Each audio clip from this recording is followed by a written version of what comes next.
It looks like Apple is ready to surprise us again.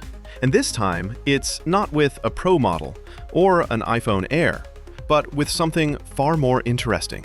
A phone that could completely change how we look at affordable iPhones. Yes, the iPhone 17e is officially in development. And if the latest reports are true, this could be Apple's smartest move. So here's what we know so far.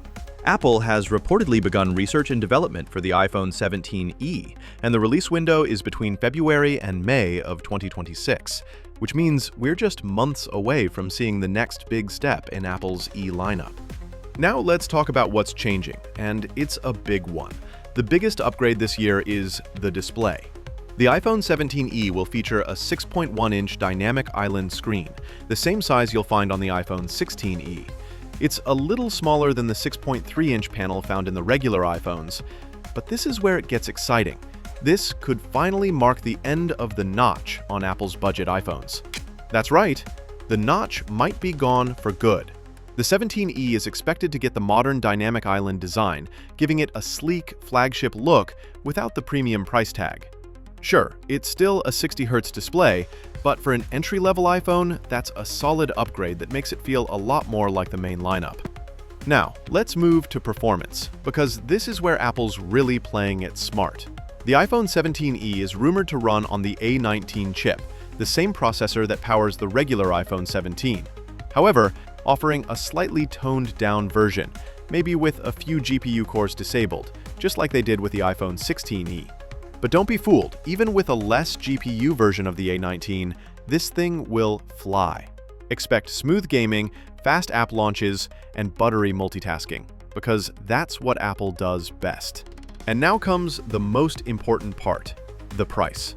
The iPhone 16e proved one thing. People want the Apple experience without the Apple price. Yeah, that's what it is. They want long software support, solid cameras, and powerful chips, but they don't need all the fancy extras of the Pro series, like the multi-camera setup or thin-as-air device. And that's exactly where the iPhone 17e fits in. It's not about cutting corners, it's about smart compromises, which are not needed by the targeted users. On top of everything, you still get a familiar design, a beautiful display, and flagship-level performance, just packaged at a price that makes sense for everyone. If Apple nails the pricing again, this could easily become one of the best-selling iPhones in years. In fact, it might even outsell the regular iPhone 17 in some markets. So the question is, could the iPhone 17e be the iPhone that truly brings Apple back to the masses? We'll find out soon, but one thing's for sure. This is one launch you definitely don't want to miss. This is Sam, and you're watching the future of Apple unfold, one E at a time. What are your thoughts about the upcoming iPhone 17e? Let us know in the comments below. With that being said, I will see you guys in the next video.